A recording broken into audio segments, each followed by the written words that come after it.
avui us porto 4 llibres per aquest Nadal.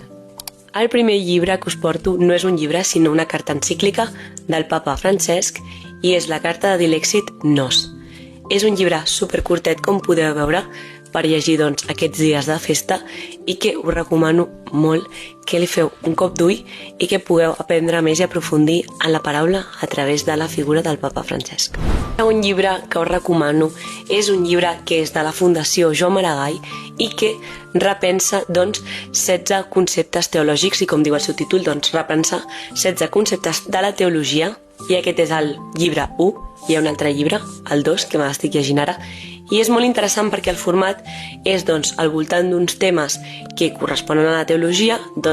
Hi ha un expert que en fa una reflexió i cada capítol és un tema diferent, escrit per una persona diferent, amb la qual es fa molt lleuger i es fa molt interessant de llegir i no es fa gens pesat. A més, si voleu aprofundir en la teologia, és un llibre molt interessant.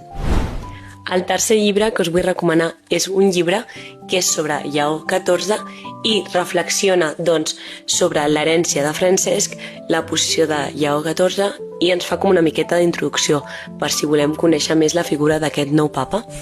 I la veritat és que es fa de forma molt interessant, com podeu veure, és super lleuger i també pot ser un molt bon acompanyant per a aquestes festes.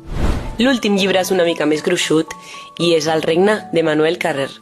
Us recomano que us el llegiu, és en format novel·la, parla una mica de la vida d'autor i també de la vida de Pau i Lluc, dels personatges del Nou Testament.